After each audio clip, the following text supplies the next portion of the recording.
Hey, welcome to another episode of the Caroline Glick Show. So, I'm sure that if you watch this show, you also have been watching what's happening in Israel for the past week. And it's not a good week. It hasn't been a good week. It's been a very hard week for us here in Israel.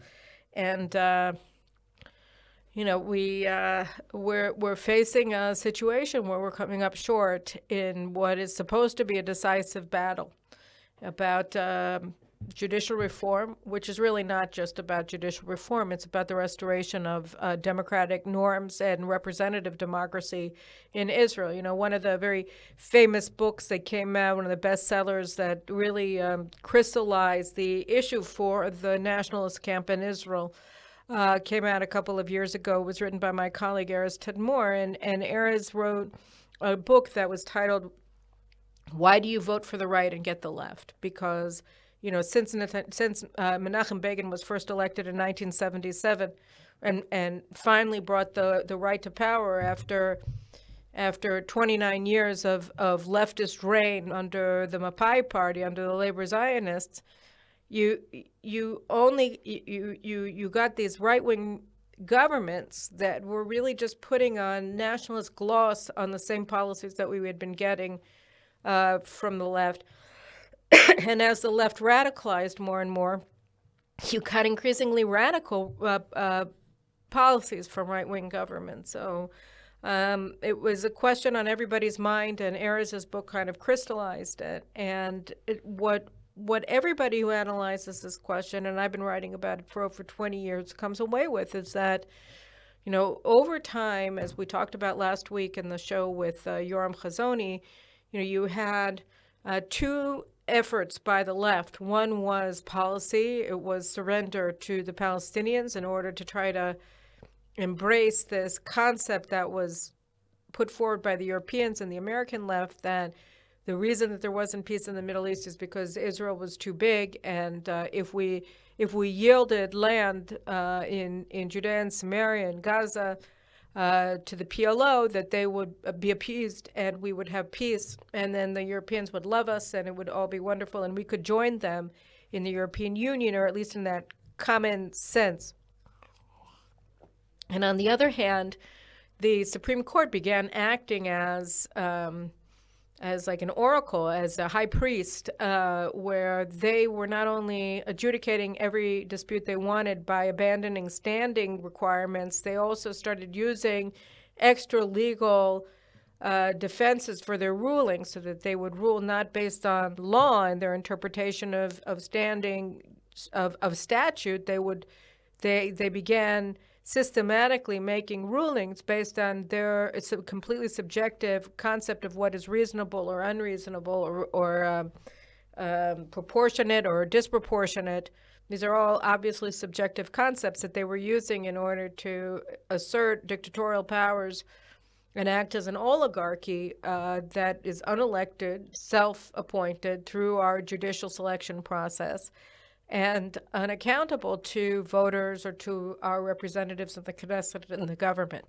So, as it became apparent that our democracy had been gutted while we were, busy living our lives, people started paying more and more attention to the legal fraternity. And then when they concocted charges against Netanyahu, and they invented a concept of bribery that doesn't actually exist in the law, that a politician who seeks positive coverage from a media organization is soliciting a bribe. And since he tried to get good coverage, in their opinion, from a minor website, that he was actually soliciting a bribe from this website,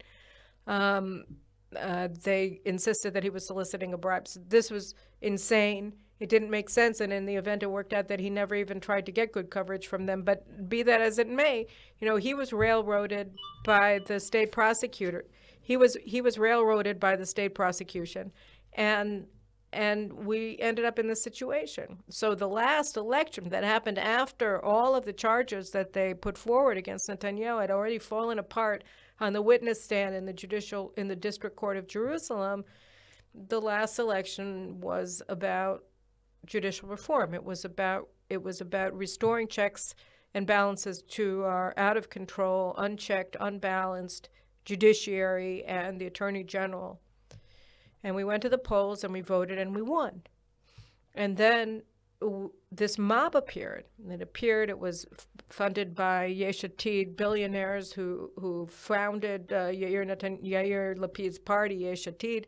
You know, Yair Lapid's party is the opposition leader, but it's not really a party. It's like a stage crew. You know, they don't run in primaries. They're not accountable to voters. The 24 members of Knesset that operate under the aegis of Yesh Atid, they're selected by billionaires who have auditions for them before, after elections are called. And if you pass the cut, then you get a high position on the list. And if you don't, you don't. And that's how it works. I mean, it's very odd, and it's completely not democratic. But that's our opposition party. And the billionaires that have funded this effort, called Yesh Atid, you know, they're high-tech billionaires, and they've been putting millions of dollars into this. You have the New Israel Fund, which is a progressive Jewish organization in the United States, and they've been funding it.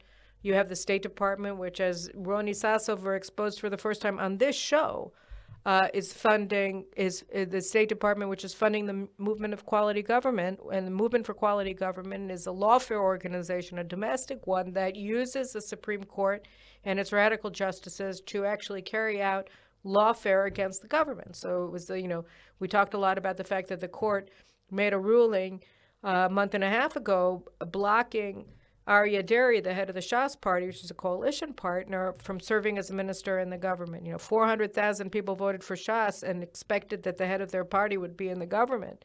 The Netanyahu duly appointed him to serve as Minister of Health and Minister of the Interior in his government, and the Knesset duly confirmed his appointment.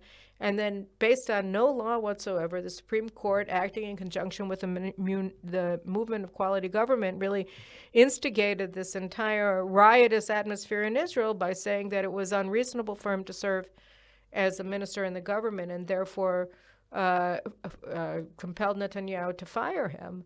And they're planning on doing the same thing, I would assume, with Netanyahu in another outrageous, legally unsupportable and unbased petition by the Movement of Quality Government, which is funded by the State Department, to tell Netanyahu that he's not allowed to serve as prime minister, even though the Knesset passed a law explicitly allowing somebody who's on trial, and even somebody who's convicted, to serve as prime minister in order to block the legal fraternity from ousting a sitting prime minister. So you have this crazy situation where we have an oligarchy that is setting this country on fire in order to maintain its power and its privilege, and it's succeeding because it works out that indeed it is more powerful than the Knesset, and it is more powerful than the government, and it is more powerful at the end of the day than we the people. But I've been walking around very low for the past couple of days. All of us have. I gave 2 radio interviews this morning. I'm going to give another 2 interviews this evening. And I'm doing this show. And what was funny was that, and if you look at my Twitter feed, if you do Google Translate, you see that I'm sort of, I've been moving like a slalom skier. I keep saying, well, we can't give up. We can't stand down. And then I said, we have to stand down because we want this so badly, because it's so necessary that we restore governance to this city, this society, this country. But we came into this battle unprepared. I mean, Yariv Levin, the Justice Minister, I don't think he stopped to think, what this system that opposes us was going to look like. We had already seen leftist mobs outside of the prime minister's residence starting in 2019, 2020, with the sudden appearance of this very well-funded group like Antifa in the United States of goons, of very violent protesters that call themselves crime minister. Ha ha, how cute, because Netanyahu is a criminal, right? So they were destabilizing the government. They were destabilizing public life in Israel. They were in lockdowns and Corona. The police allowed them, the courts allowed them to continue having mass protests because, just like Black Lives Matter in the United States, they were on the right side, and therefore the laws that everybody who was restricted to our homes were forced to abide by of not congregating, not having bar mitzvahs, not having weddings with more than 50 members, you could have, a couple thousand lonely people gathering together outside of the prime minister's residence in Jerusalem and rioting because right to protest, but only for them, right? And the same thing that you had in the United States, if you're watching from there with the Black Lives Matter riots of 2020. So, they were allowed to riot here because they were on the right side of the legal fraternity. So that was the beginning of this kind of mob. But what we're seeing today is a crime minister exponentially expanded, because the media in Israel has been running a campaign that the likes of which we never saw, of incitement against this government, of demonizing the government, of demonizing the reforms, of demonizing the voters. I mean, you don't see this anywhere, the kind of grotesque racism and racialism that tinges their remarks when they talk about members of the coalition. They're primitive, they talk funny Hebrew, right? Because they come from Morocco or they come from Yemen instead of from Poland or whatever. I mean, we haven't heard this kind of language in Israel so openly ever, and we haven't seen this kind of racist attitude on the part of our elites so openly expressed, at least since the very early, since like, I don't know, the 1980s or the 1970s. So it became politically incorrect. But now open racism against Sephardic Jews, against Mizrahi Jews, and against religious Jews. You hear over and over again, anytime that somebody's wearing a kippah or looks a little bit religious, people talk about a halachic state, that a state's going to be governed by Torah law. This is stupid because, nobody's asking at all, nobody, not the ultra-Orthodox, not the religious Zionists, not the Likud.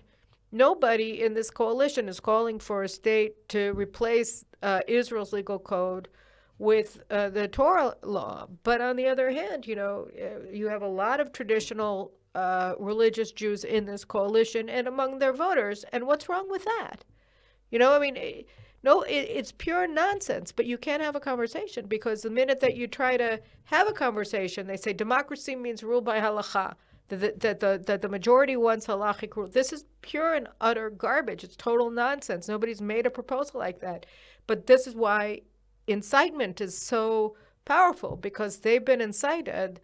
The people who are screaming these nonsensical, the total lies, they've been incited by the media. They're watching TV. I've said a lot on TV, on Channel 14, our one right-wing station, and without which, by the way, the right wouldn't have won the elections. And there wouldn't be a reform proposal on the table at all. We've heard, people say the media, it's not that powerful. It isn't powerful in the sense that they don't convince the unconvinced, although I'm sure that over the years they've lowered the number of people who are on the right pretty significantly. But they are able to mobilize the left. They are able to mobilize leftists. I have all of us, everybody on the right has friends and relatives on the left. And suddenly, because of the incitement of the media and of people like Yair Lapid, and because of the riots and the rallies and the togetherness that they feel, this ecstasy of being part of a mob, of being together after 2 years of Corona, you hear people who were your friends, who you talked to for decades, and they're completely incited and they hate you. They hate everything you stand for. They say that you're going to destroy the country. None of this is true. But you can't have a conversation anymore because these people have been incited. So I said, well, you know what? This is why I go back and forth, right? We finally got to the point where we have an electoral majority. We won. And we have the legal right and a mandate to make the changes that Yariv Levin put forward. And I thought that they were milquetoast. I thought that they were too small. And they've already been watered down to almost nothing except for political control over the judicial selection process. So why would I want to go back to the drawing board and not go forward with this? Because we can't win. At this point, in this atmosphere, under these constraints, and it's better to walk away than reach a point where we're breaking, we're compromising the most important things just to, get something. We're not going to, in the end, it'll be worse than it was before. And in the meantime, the threats against us keep growing and growing and growing. Iran either has crossed the nuclear threshold or it's about to cross the nuclear threshold. At any rate, it's a threshold nuclear state. And we have to push it back. We have to take action. The Americans, General Milley said last week that the United States will not allow Iran to have a fieldable, or won't accept an Iran with a fieldable nuclear weapon, which means that they're fine with an Iranian nuclear arsenal if it's kept in the box, as Secretary of State Blinken likes to say, whatever a box is. A box of bombs, right? A box, an armory. That's a box. I mean, defined box, right? So unless they feel that, so the United States is cool with Iran becoming a nuclear state under the Biden administration, which means that Israel is alone. Saudi Arabia and Iran just mended fences under the aegis of Beijing. And the Saudis that I've spoken to over the past week, they say that they're fine. They believe that Beijing is going to defend them against Iran. Good luck with that. But that means that, we're not going to get the kind of normalization in all likelihood with the Saudis that we had anticipated. The chaos inside of Israel is also, they're using their power.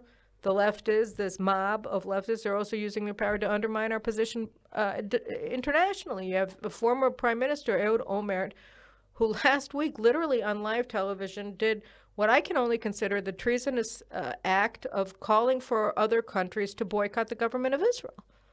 So, and gets away with it because the media agrees with them. So, we have these kinds of things going on, and we're not going to win this battle. Even if we pass the law, we're going to lose it. So as much as every bone and sinew in my body says we cannot walk away from this and we cannot back down, the fact is that a tactical retreat is required, because anything that we pass is going to be ridden on water.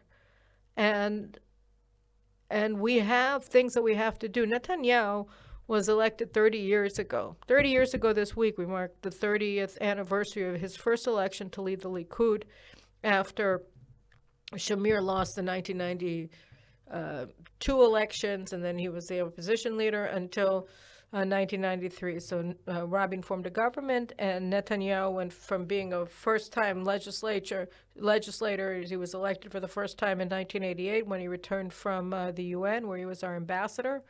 And then in 1993, after a mere 5 years in office, he was catapulted to lead the Likud because he was better than everybody else. And he still is. But for 30 years as the head of the Likud, aside from being opposed to Oslo and the process that we went forward on with this insane idea that if you empower terrorists, that they're going to become your friends, as opposed to simply becoming what they did become, which is more powerful terrorists and more radicalized terrorists. The banner that he's been operating under has been the banner of preventing Iran from becoming an existential threat to Israel through nuclear power and regional hegemony. He said very clearly in a number of interviews when his book came out last year that the only reason that he's back in office, the only reason that he remained head of opposition instead of retiring, copying a plea, and going out and making millions of dollars is because he wanted to fight Iran. He wanted to block Iran from becoming a nuclear armed state.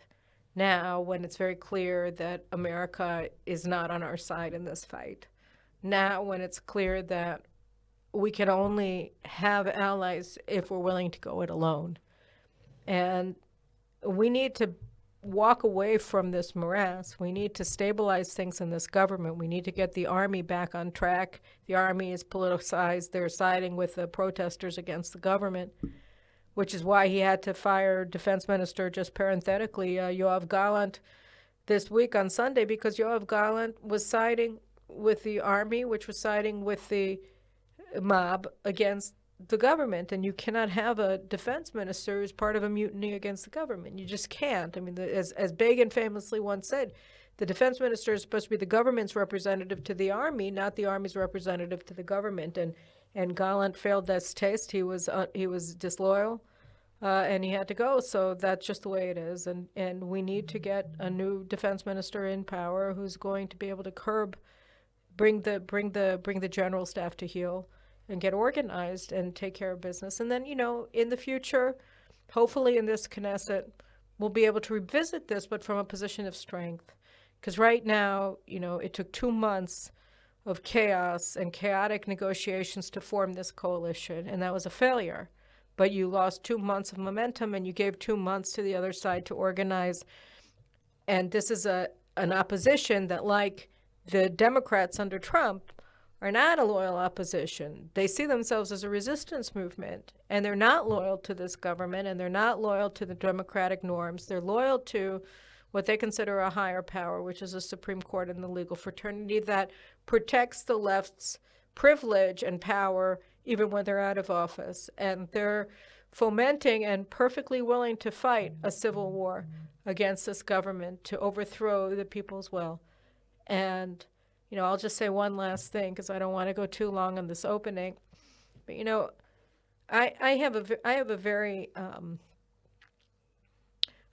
I'm very torn or diffident about Menachem Begin because he stood down, because he finally won power in 1977 and he just gave the keys to the realm back to the left. And that, as Erez Tadmor was writing in his book, Why Do We Vote Right and We Get Left? That was a profound act of weakness and betrayal of the right-wing voters and loyalists to Begin that had followed him in the political wilderness for 29 years. At great personal cost, I'll add. And you wonder why he did it. And I think we're seeing this week why he did it. Because in the pre-state era, when Begin was the head of the Etzel, or what you know in America as the Irgun, the underground movement against the British Mandate, he was hounded. His men were hounded and betrayed, and in one instance murdered by the socialist Zionists led by Ben Gurion and by the Pamach and by the Haganah. And then in 1948, Ben Gurion ordered Yitzhak Rabin, who was the head of the Pamach, to open fire on the Altalena, a weapon ship that was bringing incredibly important, decisive weapons to the units of the new IDF that were organized under the banner of the Etzel to fight. And despite their encirclement, despite the extraordinary shortage of ammunition and guns on the part of Israel at that juncture, Ben-Gurion ordered Rabin to sink the Altalena and kill the people on the deck of the ship. And it was an act of war of the labor Zionists against the revisionists. And Begin ordered his men not to shoot back, not to defend themselves, not to open fire against Rabin and his men on the shore in Tel Aviv that were killing them. And the reason why Begin did that is because he wanted to prevent a civil war. And he understood that this country was more important than power. And preserving this country and protecting it and enabling it to defeat the Arabs was more important than defeating a left that was murderous and full of hate and willing to kill in order to maintain power. And, generations of right-wingers have had to deal with this legacy. And I think that today, when we see the way that the left is treating us and our elected leaders, when we see the way that they talk about us, when we see the way that they trash our good names, we can understand what was driving Begin, because above everything else is the state. And these people will be brought to heel because, we are not the Israeli right of 1977 that was used to being oppressed and put down and blocked from positions of power and influence in this country in every single institution of this country. You know, we went to vote. We have, journalists, we have authors, we have academics who, of course, don't have positions in universities, but all the same, who understand the game.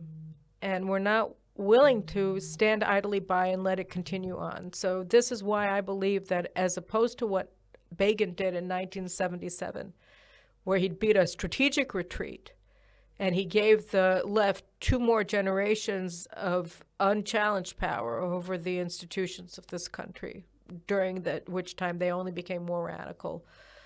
The right has had enough of it. So this is, in fact, a tactical retreat. We need to regroup.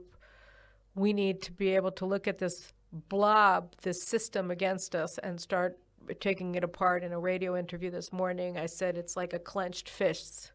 The left has never been more united.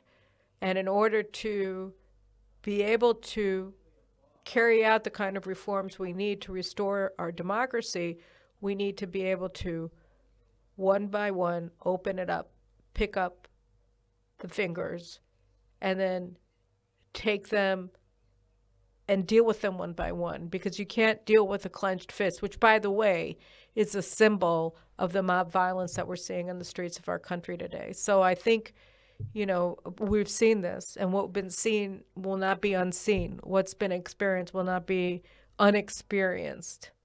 And this, unfortunately, we fought a long war to get here.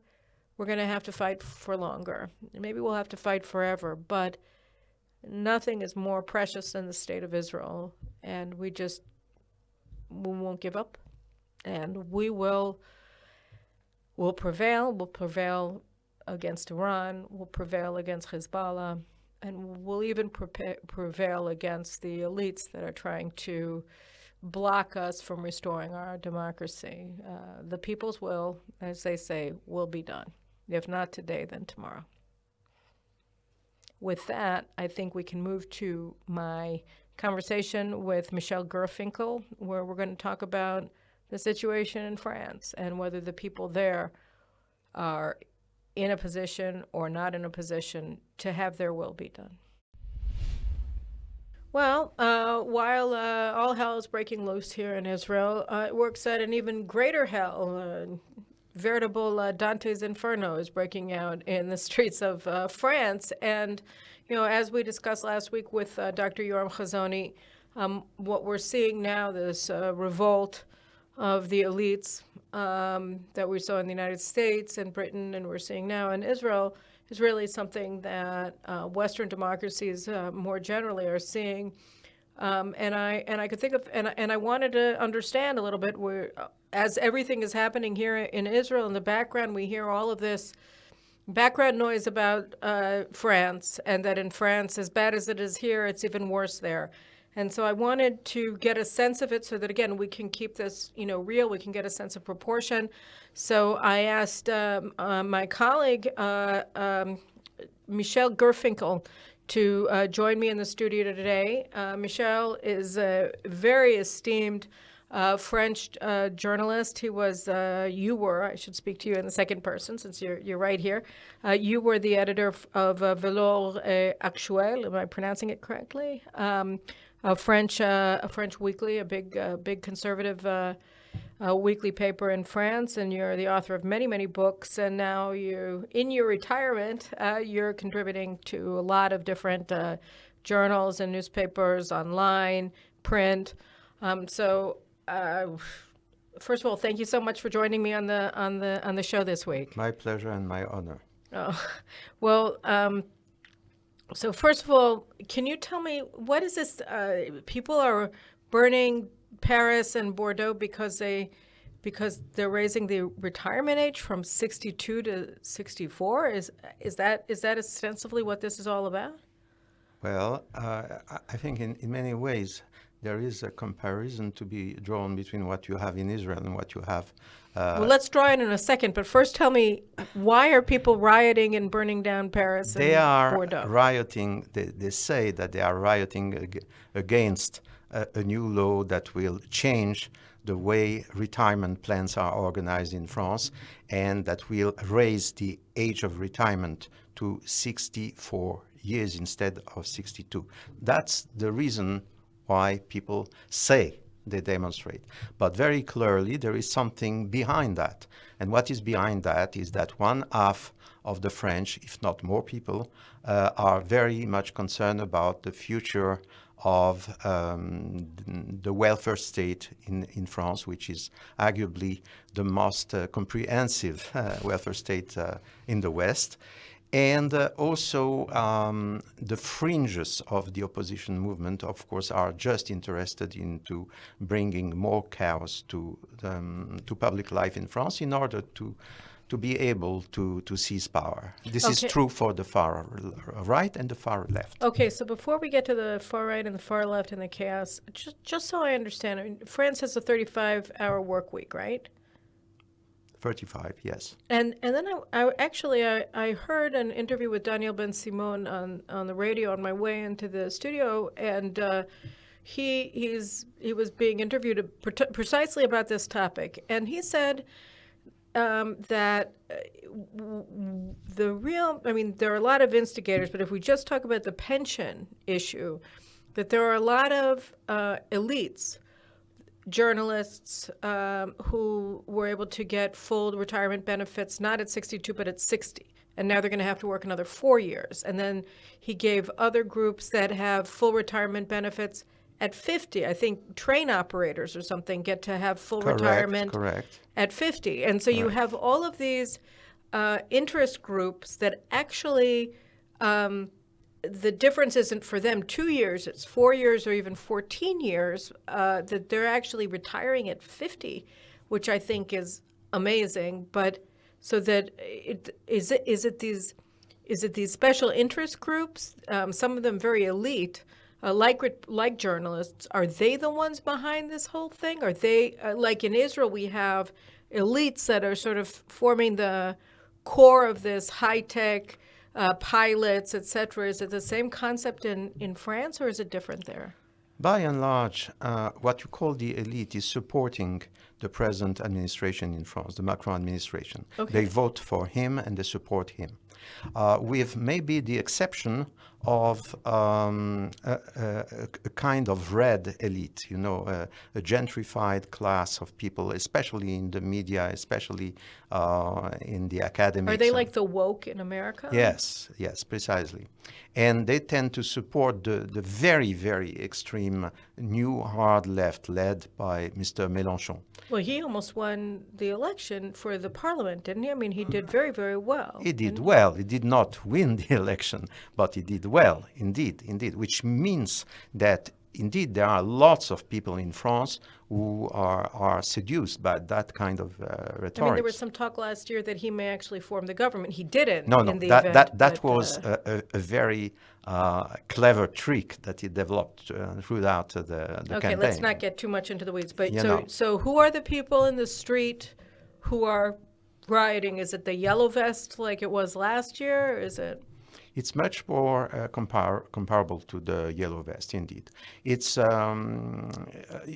you have, just like with the yellow vest, you have a very big mass of people who are just concerned about their future. They feel that any change in the present situation of France will be a disaster for them.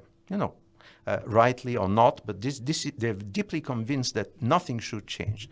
And then you have active minorities, very radical active minorities, that are manipulating this global feeling of anxiety or uncertainty to their own ends. So this is why, on the one hand, a lot of people are supportive of the anti-reform movement because they say it's not fair to have people work so long, and there is some good reasons why some people were allowed to retire at 50, and so on. So on the one hand, you have this Christian, good feeling approach to the problem.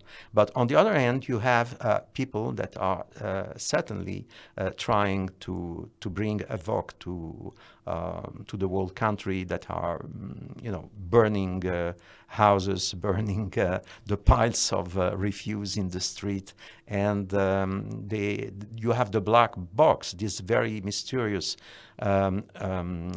almost terrorist urban guerrilla organization, which is pan-European. Everybody knows the black blocs. They are very well known, and this is one of the mysteries of our age. They have been active now for 30 years. You see, they have been disrupting public life all over Europe now for 30 years. And for some strange reason, it has not been dismantled, by simple, police ways and so on. I don't quite understand. Nobody quite understand how the black blocks are able to survive and to come back so easily anytime there is something like a protest. In a European country, especially in France. So wait, so first of all, so who are the groups then that are engaged in the burning of the garbage in the streets and burning Bordeaux City Hall the day that Macron is supposed to visit? They are described as a radical fringe. What does that mean? They're people. Who are they? They are people that cannot be controlled, that do not belong to official organizations, that use, in fact, revolutionary or terrorist tactics and are not properly dealt with. You have 1 million people in the streets, right? No.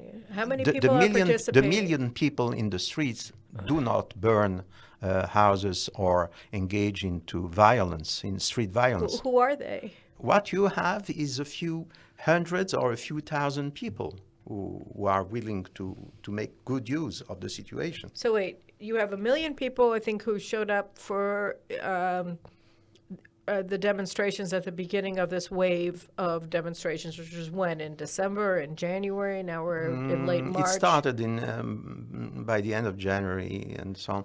Every week or so they do something. It started with strikes in December that disrupted entirely domestic travel at the time of Christmas. Nice. And then, and who was doing those? That was Macron. No, that was the unions. Was that because of Macron's pension plan? Yes. Okay. Yes. And are they still involved? The unions? Yes, very much so.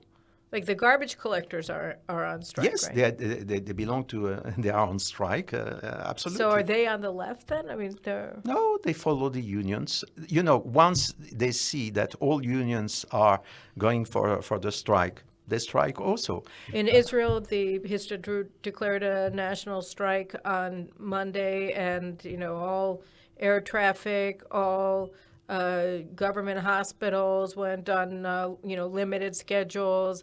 They closed down much of the country. I mean, is that what's happening in France? In France, you have 8 major unions, confederacies as we call them. And their global membership, as compared to the global manpower, is less than 10%.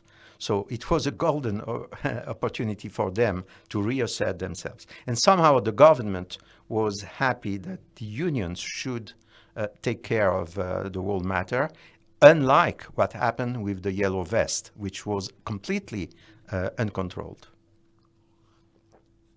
And so you have, what percentage do you think of the French people oppose what Macron is doing with the pensions? If you had to give a very rough estimate. Polls say that there is a majority of the French that are not happy with the reform. Okay, so More than 50%. So- It so- depends of the question you're asking people, of course, you know. But about half, more or less More than- half of French. Certainly more than one half. More than one, much more than one half, 60%, 70%? In between 50 and 60%, you know. Okay. It depends, again, it depends the way you ask people how they feel about Okay, it. but all right. So why did they oppose it? I mean, in Israel, a couple of years ago, they raised the pension age for men from 64 to 67, and there was no rioting. I mean, people just sort of said, "Well, we're living till 80 plus. Why do we have to get a pension at an age? Why? What is this?" France developed the most extensive and comprehensive welfare state system in the Western world, in Europe and in the Western world. That was done after World War II. That was de Gaulle. That was part of de Gaulle's package, you know, and so on. And this is now the last essential myth that brings France together as a nation. Everything else is gone now. What's everything else? Everything else is family. People don't get married anymore. The birth rate is low. It's the church. 2% only of the French go to church nowadays. It's the school system, which was destroyed in part by immigration. It is what else? Industry has been, delocalized thanks to globalization. Lots of things like that. There is no army anymore in France. Once the military service, the draft, was very important. It was a kind of ritual for everybody in France, a way to bring together people and so on. It was abolished 30 years ago, and the fact is that an important pillar of French social life disappeared and so on. And what is really left is the sense that somehow the French are still superior in terms of lifestyle, in terms of, we call it social protection, the way to take care of people and so on, which is true. Medicine is free, almost free in France. College is free. Housing is largely subsidized, and so on. For everybody? For all housing? For a lot of people, including illegal aliens, you know. Which doesn't mean that you don't have people who live under very bad conditions. But nevertheless, you are in a situation in France where, for instance, if you don't have any kind of lodging and you see an empty house, which has remained empty for some time, you seize it. And the law says that, yes, you're entitled to, for some time, to live. To squat in a house that doesn't belong to you. Yeah. This is it. So this is all that's left. This welfare It's very state. important. It's very important. And what we have is that there has been plans to change the welfare system at least for 30 years. It started for real in 1995. Why does it need changing? I mean, so you don't have babies, but you bring in Africans. Anytime the government was trying to change it, to make it more rational, to make it more economically sound, there were protests of such magnitude that the government recalled in horror, and nothing was done. And Macron. But why do you need to change it? Is what I'm asking. I mean, okay, you don't One have reason to change it is simply that the country is going to be bankrupt soon. Okay, bankruptcy is a good reason why. You must understand that when the present system was created, back in the late 40s, you had, as an average, 4 people working for 1 people entitled to social benefits. Today, more or less, it's 1.2 people working for one people. Oh. You know, So this is not sustainable any longer, and everybody knows it, and so there are all kinds of plans to change it, but people are obstinately. It's like Social Security in the United States. Everybody knows it's bankrupt and it's a Ponzi and scam. here you have a problem. It is that when you start to say, look, it doesn't make sense economically. So, of course, since even if people don't go to church, there is some kind of Christian spirit in France. People say, oh, but it would be unfair to have people work so long and so on and so on. So that's the way it is. That's the way it is. And may I just say something about all that, which is even deeper and perhaps more important. One French journalist, one of the top French journalists, Colombani, he was for a long period of time the editor of Le Monde, you know, the flagship of the French press. He recently bluntly said that in a country where the national myth is the storming of the Bastille in 1789, riots are in fact the unspoken source of legitimacy. You cannot oppose riots. You know, it's the real fourth power of France. You know, you have the three powers, but the real fourth power is riots. You have had crises or riots of some sort, or revolutions, or every 10 years as an average since the French Revolution. Goodness. So, but let's talk. I mean, so if this system is unsustainable, and it is, and it's unreformable because the mob rules in France, then what is on the horizon? What are we looking at in France for? What is it going to look like when the children of today become adults? What will France be? That's a good question. I should say at this point that we are facing in Europe similar problems in many other countries.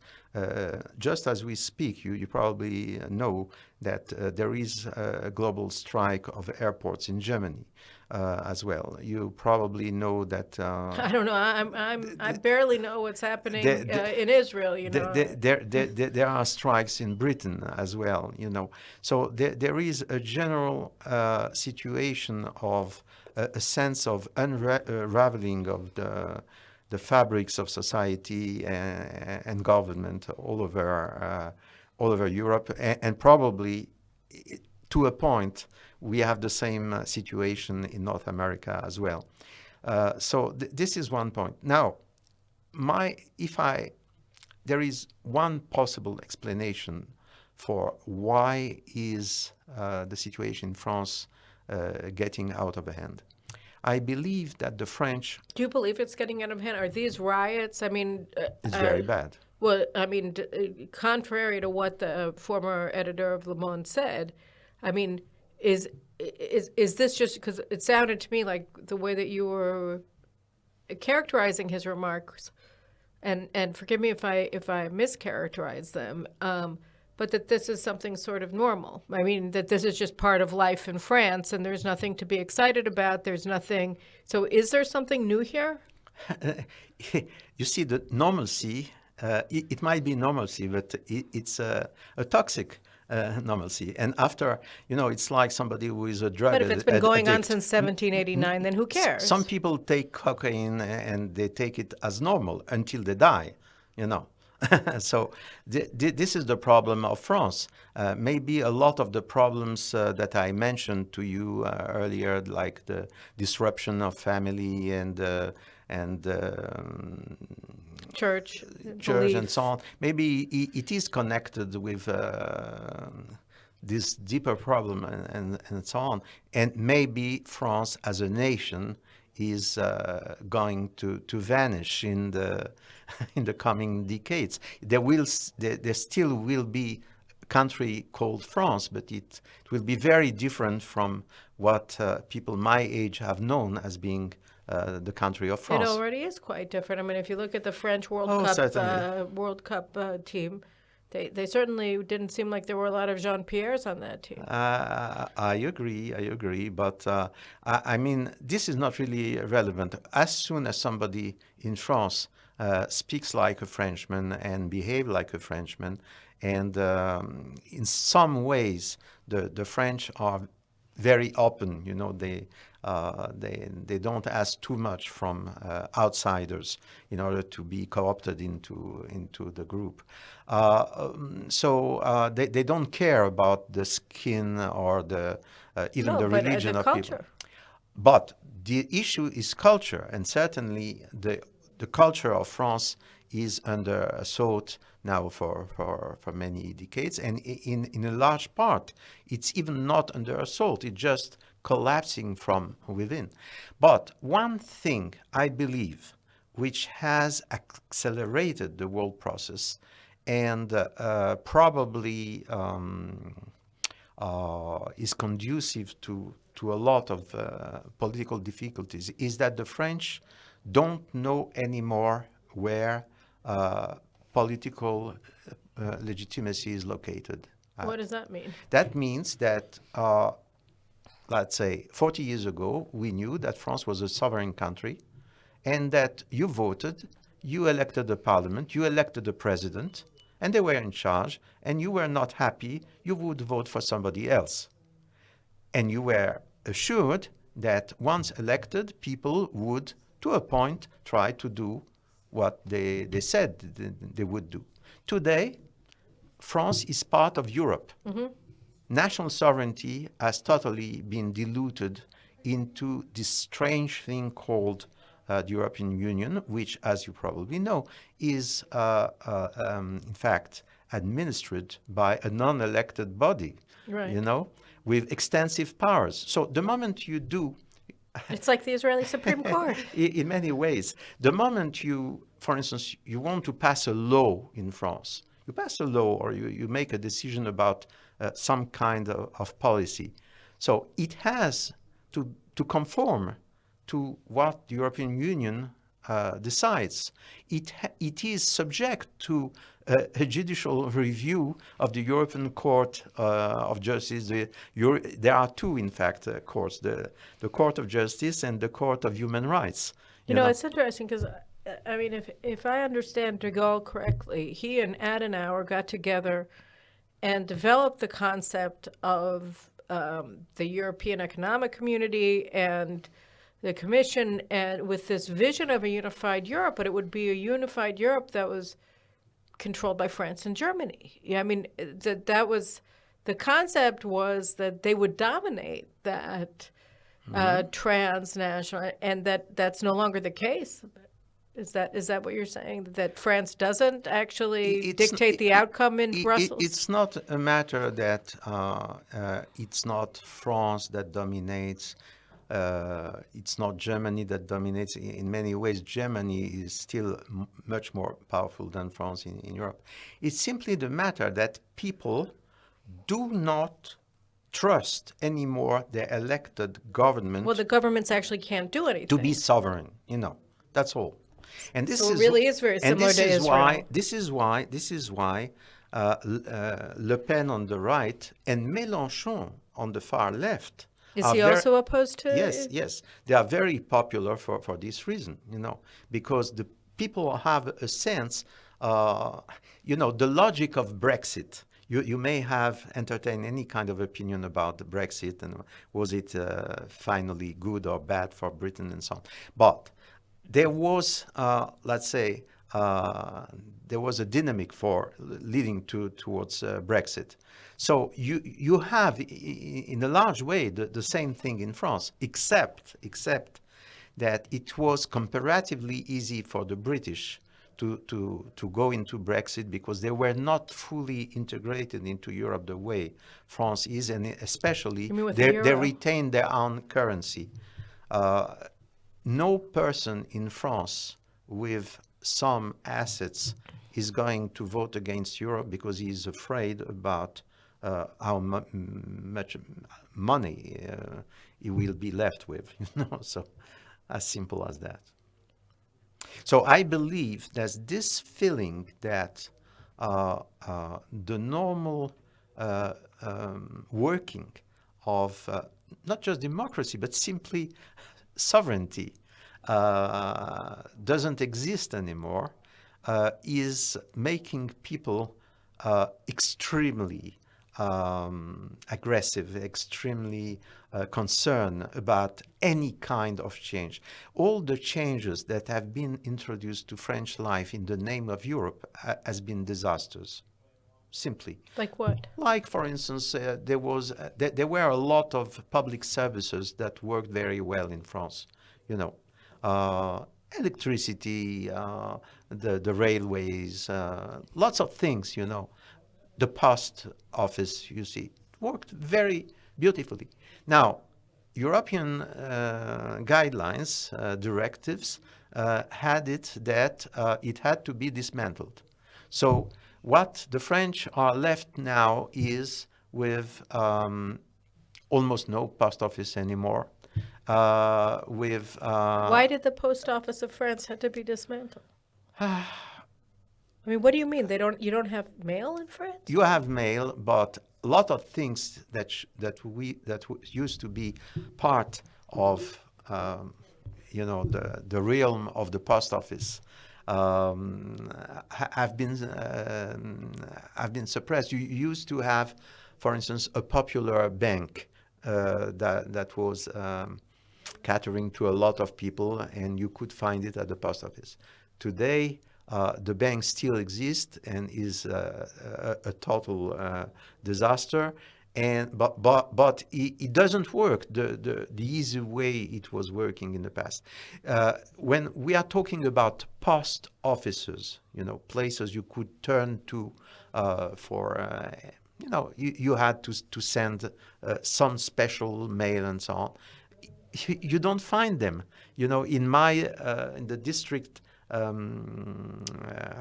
come from in Paris, there used to be 4 post offices. Now there is none.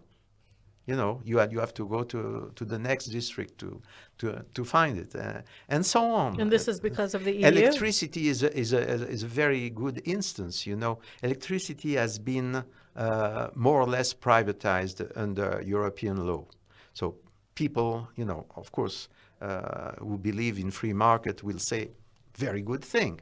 But for the ordinary people, it meant that with the present crisis, they have to pay enormous, all of a sudden, their electricity bill is jumping 10 times, except those who are retained the old traditional historical company, which is a very large percentage. This is why the French are not comparatively happy as compared to other Europeans.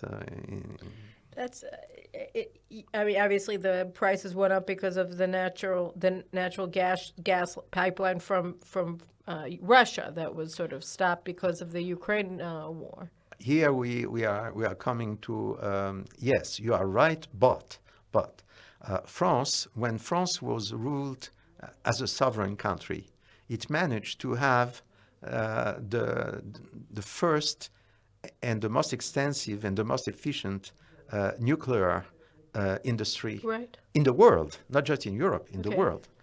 And it provided so much electricity that in fact, the French were selling electricity to other countries in Europe. And this was in part affected by European decision, but the bulk of this industry was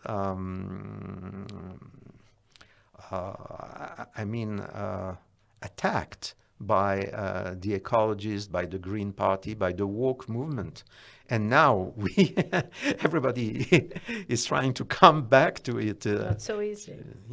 And it is not easy, because once you stop using an atomic plant at full regime, it doesn't work very well. It's very difficult to go back to. So, I mean, it's interesting. So that in a way, the Supreme Court's arrogation of the powers of the sovereign powers of Israel's elected representatives is sort of following the pattern of the EU's seizure of sovereign powers of the separate states of Europe. And in France, it's playing out in the sense of very high anxiety. Is that correct? Of people who feel Absolutely like any correct. little change is going to just destroy their world. Yes. And is there also a sense that there's no point in participating anymore because my voice doesn't mean anything? Yes. This is why you have been kind of total disruption of voting patterns in France. Many elections are attended by less than 50% of the voters. The last local elections, city elections in France, true enough, it was by the end of the Corona era, but nevertheless, the present mayor of Paris was elected by and so the mayor of Bordeaux, of Lyon, by about 30% of the voters only, 30% voted well, for him or 30% voted? No. 30% of the voters actually went to vote. to the ballot, to vote. But on the other hand, when people still have a feeling that their vote counts, like the election of a president or the election of the National Assembly, they still go and they still vote, So this is, I think, an essential lesson. When people have a feeling that democracy works, which means their vote is really going to have an effect, they vote. They take democracy seriously. When they have a feeling that they can vote, but nobody is going to care about their vote, they don't vote, and democracy is falling apart. And then they riot. Yeah. And then I guess we can't have a conversation about France without talking about the Jews of France. What's happening? The first thing that should be said about the Jews of France is that the Jewish community underwent a spectacular revival over the past 50 or 60 years. Something which probably has been the most incredible and beautiful Jewish story in the late 20th century. In the diaspora. In the diaspora, yes, I agree, but in terms of the rebirth of Jewishness out of nothing, it is totally amazing. You are right. True enough, it should be compared to the revival in Israel, but it's an incredible story, a beautiful story. People, I remember being a child of a place where there were Jews everywhere, even papers in Yiddish, for instance, and so on, but no Judaism. Synagogue attendance was extremely low, and I remember as a young teenager at my bar mitzvah time, I was eager to learn. This was in the 60s? Yes, early 60s. I was very eager to learn about the Jewish heritage. I couldn't find a book, all you could have was probably one Melamed that was a survivor for he didn't barely speak French. It was impossible to communicate. And then the North African Jews came to You France. had the North African. You had the fact that Israel was very close. So just as Israel was growing into big nation, great Jewish nation, the Jewish community of France was growing the same way. A lot of people in France were visiting Israel, were catching up with Hebrew and demanding more to know and to be taught more Hebrew, both religious Hebrew and vernacular Hebrew. You had also a new generation that came after the Shoah, and in part because of the Shoah and in part because of Israel, it was a very assertive generation, my generation, a great generation, and we wanted to be very strongly Jewish, and we are ready to invest very much in being Jewish. And synagogues were built, and Jewish schools were built, and Jews started being more traditional, more religious. You had Chabad, you had lots of people. Even those people who were, for instance, intermarried and so on, in former times, they would have disappeared as Jews.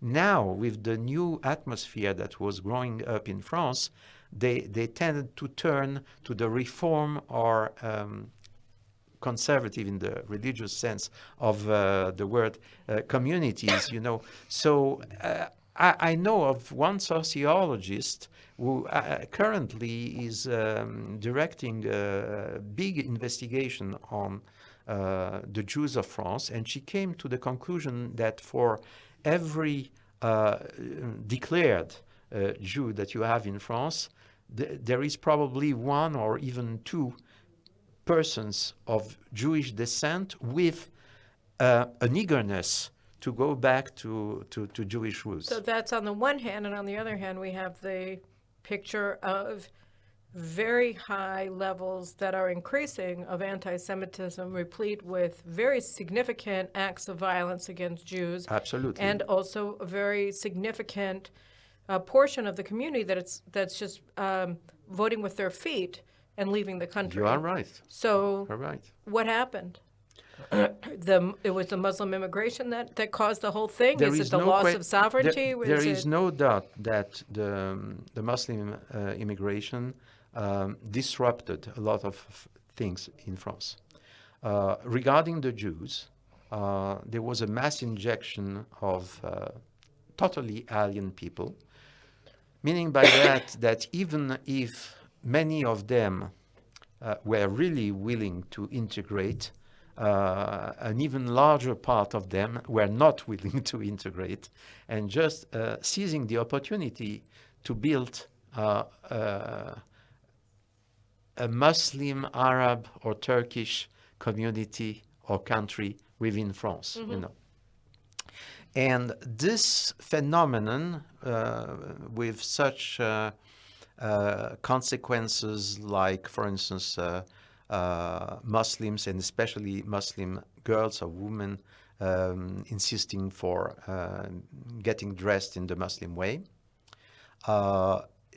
or like, fasting on the whole month of Ramadan, Right. or being given places even in the street to hold Right. Friday prayers, or the growth of halal food, all that has been resented by a lot of French people as a very dramatic intrusion into their way of life, especially since Islam is simply an apostolic religion the way Christianity is. Once I remember attending a conference in Berlin about the future of Islam in Europe. And a lot of nice people said, we are waiting for the time where Muslims will integrate the way Jews did integrate into Europe. Okay, we will not discuss the fact that the willingness of the Jews to integrate was not repaid in kind, No, it certainly wasn't. But at that point, I beg to differ, and I said, the big difference is that Muslims, even, the best of them, the most peaceful and the most, I would say, Western-oriented of them, they have a feeling that their religion is a great religion, and they should try to convince everybody to convert to Islam. Whereas Jews, in their wildest dreams, never thought of converting Europe to Judaism. Right. All they were expecting is just to be accepted, and to enjoy equal rights. There was no no vision of a Jewish Europe at all, you know. Right. So, so there is a big sense of uneasiness, which when you, in addition, you have the fact that there is a rise of Islamism within Islam, of jihadism within Islamism, which means of almost military threats to the safety of ordinary people. So there is a terrible backlash against the Islamization of the country. But how can possibly the French, we're talking about France, do it? So the only way they can conceive of doing it is to double down on what they call laïcité. The secularism. The secularization, which is a very clever way to accelerate the demise of their own religion, of Christianity, and which in practical terms is affecting the Jews. Yeah, there was a television show that made waves a couple of months ago or a month ago where there was a Jewish guest on a talk show who was Israeli, who was wearing a kippah. Yes. And the woman who was hosting the show started yelling at him, "Why are you wearing a kippah?" I'm not sure she was yelling at him. It was very ugly. She just said that many people watching the program were incensed that he would wear a kippah in public. Right. You know. So that was pretty harsh, pretty amazing. Pretty harsh, but I mean, this is what you hear in France, you know, and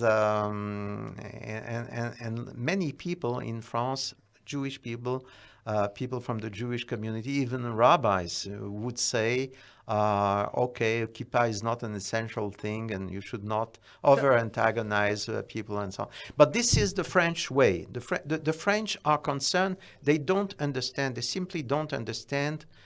They are nice people, open people, easygoing people, but they don't understand you don't do the thing your way because they're absolutely convinced that their way of doing things is the natural way. They don't understand you don't have wine with your meal.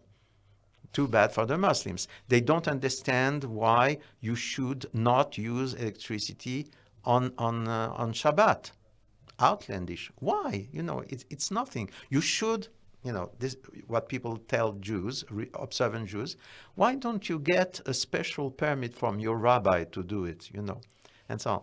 So there is a difficulty in French culture among a lot of people to understand that what is okay for the French is not necessarily okay for other people. Let me give you another comparison, which may speak to Americans, for instance. French civilization, as we knew it, was based on you know, a playful mood between men and women. It was totally accepted. You know, it was kind of you know, it was an innocent play between people. There was nothing sexist about it. You see, it was accepted.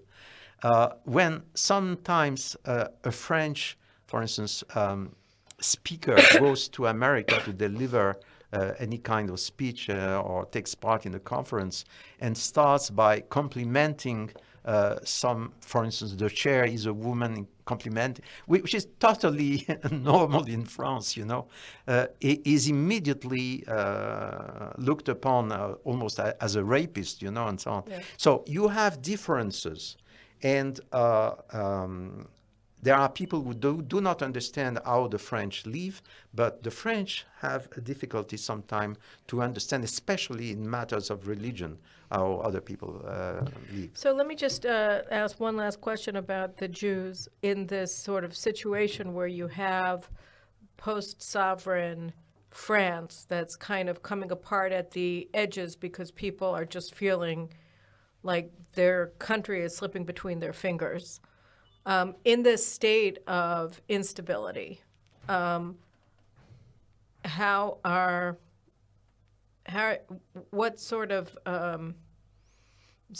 stability can you see, or what kind of outlook do you see for Jewish life in France? I mean, you're talking about something that's very theoretical, but it's not theoretical for Sarah Halimi, for Ilan Halimi, for the Jews in Toulouse, I mean, people are being attacked, and they're being pushed out of their neighborhoods, and I mean, the stories are constant drumbeat because they're happening constantly. So it's not like something theoretical that on the one hand, the secularization that the Christians or the post-Christians are pushing is the main problem. It's that you're facing.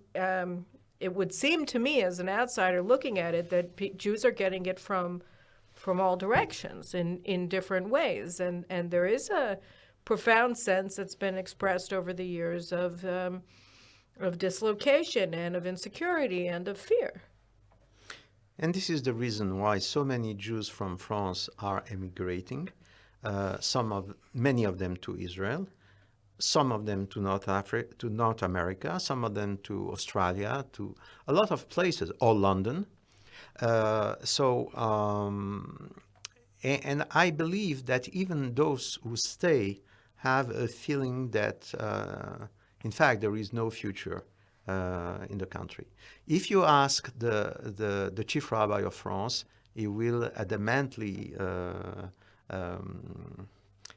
reject what I just said. Really, because the head of the Jewish community in Berlin said that the Jews have to leave Germany. Yes, but we are talking about France.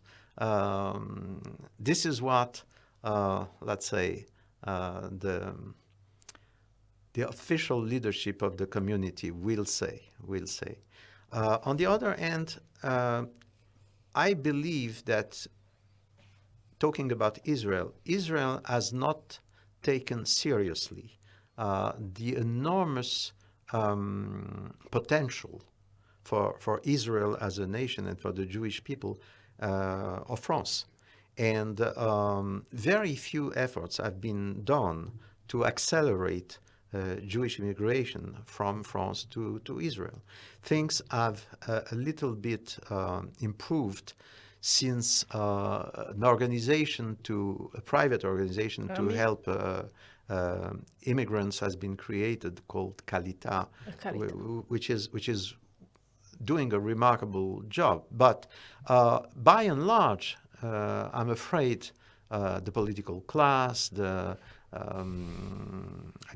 people in charge of Aliyah and so on, have not paid attention to that. There was a kind of feeling that the French talk a lot about coming to Israel and never come. But this is the past. I remember talking to some of the best religious Zionist rabbis in Israel and telling them about 15 years ago about the potential and the need to do something about it. And many of them were skeptical, said, no, we know how the French do it. A small minority will come. It's always the same story. The fact is that the potential is very, very high, and should be given much more attention than it is currently. I agree. All right. Well, I think that if I were going to try to sum up what we just heard here today from Michel Gurfinkel is that, the kind of thing that I was talking about last week with Yoram Chazoni about the weakening, the erosion of representative democracy in the Western world is resonating, obviously here, but also in countries in Europe, in countries in the United States, in Australia, and really throughout the free world. And, I think that the challenge of our time really is how do we restore our democracy? How do we rebuild representative government if it's possible? Because otherwise, people are just kind of gonna drift and be destroyed. I mean, it really is a dismal set of circumstances all around. But we have to understand it, because the only way that we can fix it is by recognizing not only that, what's happening here, as we discussed at the outset, but also what's happening in places like France and Britain and the United States, so that we can learn from others' mistakes and also try to put together a program that can work. So thank you very much, Michel. I appreciate it. And we'll be back next week to talk to a guest about, I don't want to tell you who because I may change my mind, but it looks right now that we're going to have a conversation about the destruction of U.S. power, which is going to be a real nice way to get you all into Pesach mood. So on that happy note, thank you very much for watching, listening to the Caroline Glick Show this week, and we'll see you again next week.